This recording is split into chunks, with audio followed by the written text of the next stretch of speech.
से नहीं हूँ, एजुकेशन के फील्ड से नहीं हूँ। मैं एक कलाकार हूँ, एक आर्टिस्ट हूँ, एक क्रिएटिव इंसान हूँ। और आप लोग बेहतर जानते हैं एजुकेशन के बारे में। इतने साल से आप एजुकेशन चला रहे हैं। पिछले कुछ साल से मेरा अनुभव हुआ है, चूँकि मैंने कुछ फिल्में की हैं। एक फिल्म थी तारे ज़मीं पर, और अभी हाल ही में मेरी जो फिल्म आई है 3 इडियट्स, ये दोनों फिल्में एजुकेशन के टॉपिक पर हैं। तो लिहाजा मैं इस वजह से मैंने काफ़ी रिसर्च की एजुकेशन के ऊपर, और कुछ चीज़ें मेरे सामने आई हैं और वो चीज़ें मैं आपके सामने रखना चाह रहा हूँ। आज यहाँ पेरेंट्स हैं, एजुकेटर्स हैं, टीचर्स हैं, बच्चे भी हैं। हो सकता है पता नहीं मैं कितना सही बोल रहा हूँ, गलत बोल रहा हूँ, लेकिन मेरे कुछ विचार हैं जो मैं आपके सामने रखना चाहूँगा एजुकेशन से जो जिनका संबंध है। और वो ये कि सबसे पहले तो हर बच्चा ख़ास होता है। ये मैंने डिस्कवर किया अपने रिसर्च में। हर बच्चा ख़ास होता है। हर बच्चे में, हमारी तरह, आपकी तरह और हमारी तरह, हर बच्चे में कुछ ना कुछ काबिलियत होती है, कुछ ना कुछ कमज़ोरी होती है। मुझ में भी कमज़ोरी है, काबिलियत है। आप में भी कुछ ना कुछ काबिलियत और कमज़ोरी है, और हर बच्चे में कुछ ना कुछ कमज़ोरी और काबिलियत होती है। और हमें as parents, as elders, as education system, हमें हर बच्चे की खासियत को पहचानना है, उससे मदद करनी है। उसकी क्या खासियत है, उसका क्या दिल चाहता है, उसे किस चीज़ में खुशी मिलती है, वो हमें उसको हेल्प करना है कि हम उसको वो ढूंढ सके, और उसमें हमें सपोर्ट करना है। और जो उसकी कमज़ोरी है उसमें हमें उसको सपोर्ट करना है। मुझे अक्सर एजुकेशन इंस्टीट्यूट्स मुझे बोलते हैं कि हम हमारे स्कूल में सारे बच्चे पास होते हैं, हमारे स्कूल में सारे बच्चे फर्स्ट आते हैं, या हम जो बोर्ड एग्ज़ाम है उसमें हमारे सारे बच्चे पास होते हैं। मुझे एक सवाल पूछना है कि हमारे कितने बच्चे खुश हैं? सबसे बड़ा सवाल मेरा ये है, how many of our children are happy? और वो जो हैप्पीनेस कोशेंट है ना, वो मेरे लिए सबसे अहम है। क्योंकि देखिए, पढ़ाई लिखाई तो हम सीख ही लेते हैं। जब मुझे कोई चीज़ सीखनी होती है तो मैं कुछ ना कुछ करके सीख ही लेता हूँ। हमारी फिल्म 3 इडियट्स जब रिलीज़ होने वाली थी, रिलीज़ से पहले हमने कई स्क्रीनिंग्स रखे थे, टेस्ट स्क्रीनिंग जिसको हम कहते हैं, जिसमें कि हम ऑडियंस जैसे आप लोग हैं उनको बुलाते हैं, फिल्म दिखाते हैं, उनसे पूछते हैं कि फ़िल्म कैसी लगी। ऐसे एक टेस्ट स्क्रीनिंग हमने किया था।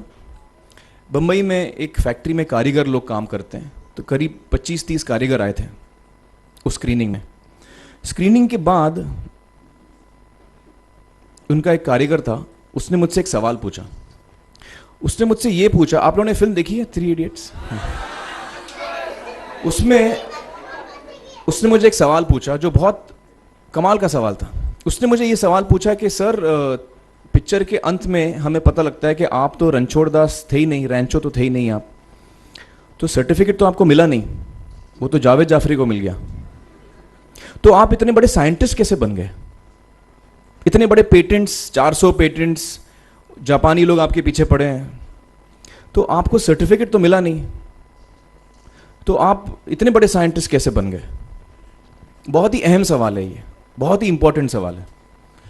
और ये जो मुद्दा है उसके हार्ट में जाता है ये, कि जब मैं एग्जाम के लिए रट के जवाब देता हूं और वो जवाब में मुझे नंबर मिलते हैं और मैं पास हो जाता हूं, तो मेरे हाथ में एक पर्चा आता है जो मुझे कहता है कि मैं पढ़ा लिखा हूं। लेकिन वाकई में पढ़ा लिखा हूं या नहीं, ये अभी तक हमको श्योर मालूम नहीं है। लेकिन जब आप नॉलेज चाहते हैं कि आपको मिले, विद्या मिले आपको, तो फिर वो कागज का मायने कुछ होता नहीं है। तो मैंने उसको जवाब में 2 सवाल पूछे। मैंने बोला उसको कि भैया, आपको क्या लगता है मैं अच्छा एक्टर हूं? उसने बोला हाँ, देश भर में आप सब लोग मानते हैं आपको, आप अच्छे एक्टर हैं। मैंने उससे कहा कि भैया, मेरे पास कोई सर्टिफिकेट नहीं है जो कहता है कि मैं अच्छा एक्टर हूं। मेरे पास कोई कागज नहीं है जो मुझे बोलता है कि मैं अच्छा एक्टर हूं। मैंने फिर उससे एक सवाल पूछा कि मैंने सुना आप बहुत अच्छे कटर हैं, आपके जो बॉस मुझे बताते हैं कि आप उनके मेन कटर हैं और आपकी बड़ी इज्जत करते हैं वो, आपके पास कोई पर्चा है, सर्टिफिकेट है जो मुझे बताता है कि आप कटर हो? उसने बोला नहीं सर। तो मैंने बोला आपका जवाब आपको इधर ही मिल गया। Education is beyond marks, education is beyond grades, education is what you learn. और मेरी इच्छा है कि हिंदुस्तान में हम एजुकेशन को इस नज़रिए से देखें कि हम अपने बच्चों को वाकई शिक्षा दें। और शिक्षा हम खुशी से दें, क्योंकि शिक्षा में सिर्फ ज्ञान नहीं होता, शिक्षा में एक और चीज़ मिली हुई होती है, वो ये है कि हम अपने बच्चों को डेवलप करते हैं as human beings.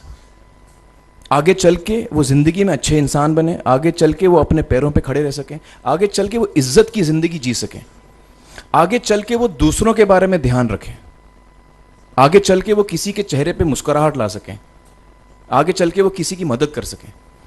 This is what we should develop of our children. ये मेरी फीलिंग है। मैं जहाँ भी देखता हूँ, ये मेरे साथ भी हुआ है जब मैं छोटा था।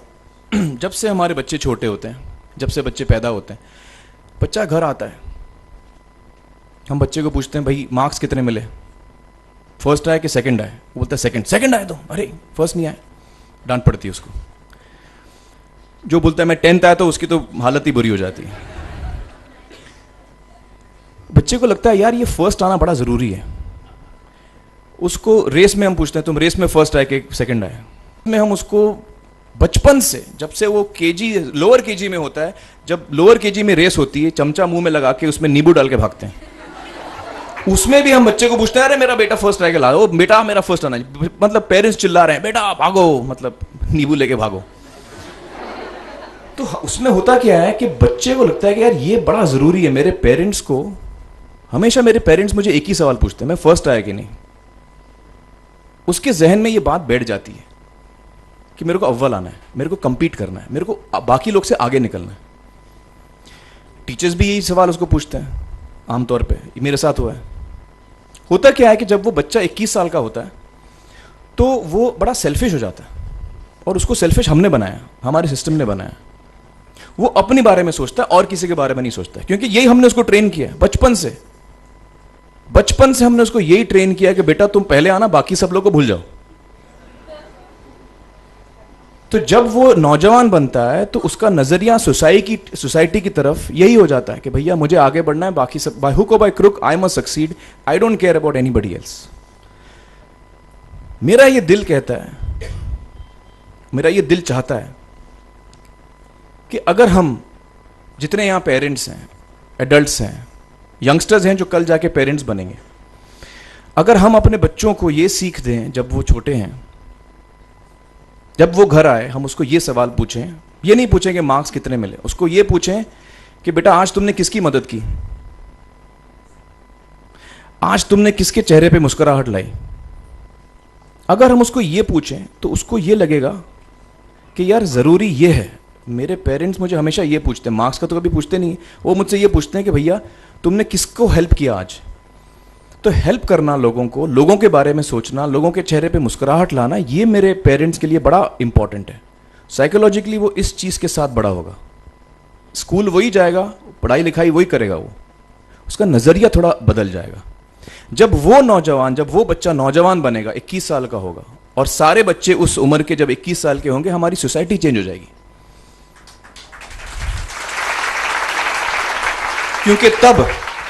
क्योंकि तब हमारी सोसाइटी में ऐसे नौजवान होंगे जो खुद के बारे में नहीं सोच रहे, दूसरों के बारे में सोच रहे हैं। तो मुझे लगता है कि सबसे बड़ी चीज जो हमारे एजुकेशन सिस्टम में मैं देखना चाहूंगा, जो मैंने अपने स्कूल लाइफ में नहीं देखी, कि हमको ये अहमियत इस पे दी जा रही है कि हम अपने आसपास के बच्चों को कितना हेल्प कर रहे हैं। ये एक बहुत बड़ी तब्दीली अगर आ जाए तो मुझे लगता है कि हमारा देश बहुत सुधर सकता है, बहुत बदल सकता है, हम बहुत